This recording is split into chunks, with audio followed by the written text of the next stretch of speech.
Hello friends, welcome to Anni's Kitchen. இன்றைக்கி நாம் கொத்தமல்லி பணியாரம் எப்படி செய்கிறதுன்னு பார்க்க போகிறோம். இது எப்படி செய்கிறதுன்னு பார்க்குறதுக்கு முன்னாடி இதுக்கு தேவையான பொருட்கள் என்னென்னு ஃபஸ்ட்டு நம்ம பார்த்துடலாம். ஃபஸ்ட்டு மாவு அரைக்கிறதுக்கு புழுங்கல் அரிசியும் பச்சரிசியும் எடுத்துக்கிறோம். இந்த கால் பிடி இருக்கு இல்லையா, இந்த கால் பிடியில் 1.5 பிடி அளவுக்கு நான் புழுங்கல் அரிசியும் 1/2 பிடி அளவுக்கு பச்சரிசியும் எடுத்து இந்த பவுலில் போட்டிருக்கேன். இந்த அரிசி அளவுக்கு 1 டீஸ்பூன் வெந்தயம் எடுத்துக்கோங்க, 2 டேபிள் ஸ்பூன் உளுத்தம் பருப்பு எடுத்துக்கோங்க, 3 டேபிள் ஸ்பூன் கடலைப்பருப்பு எடுத்துக்கோங்க. அப்புறம் இந்த மாவுக்கு தேவையான அளவுக்கு உப்பு. அதுக்கப்புறம் அரைக்கிறதுக்கு 1 கட் கொத்தமல்லி க்ளீன் பண்ணி வச்சுருக்கேன். அதுக்கப்புறம் 2 பச்சை மிளகாய், 1 கொத்து கருவேப்பிலை. அதுக்கப்புறம் தாளிக்கிறதுக்கு பார்த்தீங்கன்னா 2 மீடியம் சைஸ் வெங்காயம் பொடியாக கட் பண்ணி வச்சுருக்கேன், 2 டேபிள் ஸ்பூன் எண்ணெய், அப்புறம் 1/4 டீஸ்பூன் கடுகும் ஜீரகமும். ஃபஸ்ட்டு அரிசி, உளுத்தம்பருப்பு, கடலைப்பருப்பு, வெந்தயத்தை 3 மணி நேரத்துலேருந்து 4 மணி நேரம் வரைக்கும் ஊற வச்சுக்கணும்.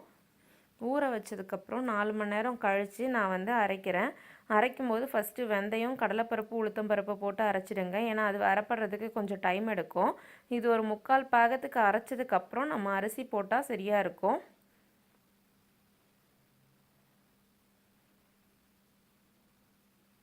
பாருங்கள், இப்போ 3/4 பாகத்துக்கு அரைப்பட்டுருச்சு. அதனால் நம்ம இப்போ அரிசி சேர்த்துக்கலாம். இதில் அரிசி போட்டு அது நல்லா அரைப்படட்டும்.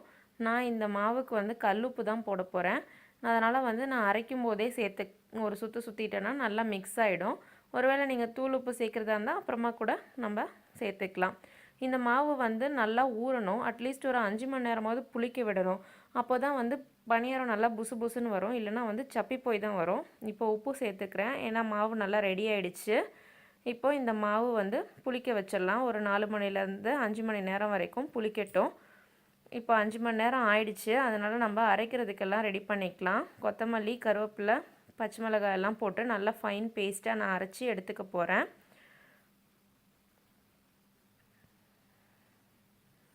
இப்போது நம்ம கொத்தமல்லி பேஸ்ட் ரெடி ஆகிடுச்சு. இதை நம்ம மாவில் கலந்துக்கலாம். மாவில் கொட்டியாச்சு. இப்போ தாளித்து கொட்டிட்டு நம்ம மிக்ஸ் பண்ணிக்கலாம். அடுப்பு பற்ற வச்சு பேன் வச்சு எண்ணெய் ஊற்றிருக்கேன். எண்ணெய் சூடாகிடுச்சு. அதனால் கடுகும் ஜீரகமும் போட்டு நம்ம தாளிச்சிடலாம். இது ரெண்டும் நல்லா பொரியட்டும்.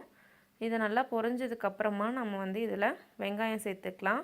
வெங்காயம் நல்லா வதங்கணும். ஏற்கனவே நம்ம மாவுக்கு உப்பு போட்டுட்டோம். அதனால் இதில் வெங்காயத்துக்கு மட்டும் தேவையான அளவுக்கு உப்பு போட்டு வதக்கிட்டோன்னா நமக்கு போதும். இந்த வெங்காயம் நல்லா வதங்கினதுக்கப்புறம் நம்ம இதை எடுத்து மாவில் கொட்டி மிக்ஸ் பண்ணிட்டா ரெடி ஆகிடும். இந்த பணியாரத்துக்கு நமக்கு சைட் டிஷ்ஷாக தக்காளி சட்னி, வெங்காய சட்னி அந்த மாதிரி காம்பினேஷன் வச்சு சாப்பிட்டா ரொம்ப நல்லாயிருக்கும்.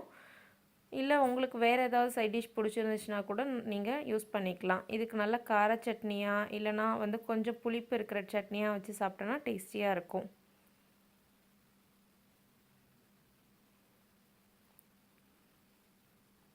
பணியாரம் நம்ம எண்ணெய் ஊற்றாமல் கூட சுடலாம். அப்போ அது நல்லா புசு புசுன்னு வரும் அப்படியும். ஆனால் ரோஸ்ட்டாக முருகலாக வராது. அவுட்டர் லேயர் முருகலாக வேணும்னா எண்ணெய் ஊற்றி சுடணும். இப்போ வெங்காயம் ரெடி ஆகிடுச்சு. நம்ம மாவில் மிக்ஸ் பண்ணிக்கிட்டோம். பணியாரக்கல்லில் கொஞ்சம் எண்ணெய் ஊற்றிக்கோங்க. இப்போது நம்ம இதில் மாவு சேர்த்துக்கலாம். மாவு இது ஃபுல்லாக நல்லா வேகணும். அடிப்பக்கம் வெந்திருக்கிறது மேலே பார்த்தாலே தெரியும், சுற்றி வெந்திருக்கிறது நல்லா தெரியும். அப்படி தெரியும் போது தான் திருப்பி போடணும். எப்போவுமே பணியாரம் லோ ஃப்ளேமில் வச்சு தான் வேக வைக்கணும். அப்புறம் நடுவில் வேகாமல் போயிடும். அதனால் ஃபுல்லாக லோ ஃப்ளேமில் வச்சு தான் எப்போவுமே பணியாரம் வேக வைக்கணும். இப்போ நல்லா அடிப்பக்கம் வெந்திருக்கு பாருங்கள். எல்லாத்தையும் திருப்பி போட்டாச்சு. அடிப்பக்கம் நல்லா வேகட்டும்.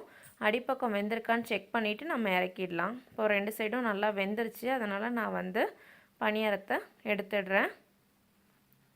இது நான் சொன்ன மாதிரி தக்காளி சட்னி வச்சு சர்வ் பண்ணலாம்.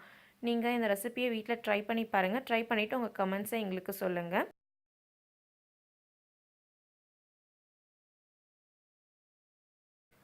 இந்த ரெசிபி உங்களுக்கு பிடிச்சிருந்துச்சுன்னா எங்களோட வீடியோவை லைக் பண்ணுங்கள், எங்கள் சேனலை சப்ஸ்கிரைப் பண்ணுங்கள், அண்ட் உங்கள் ஃப்ரெண்ட்ஸுக்கும் இந்த ரெசிபியை ஷேர் பண்ணுங்கள்.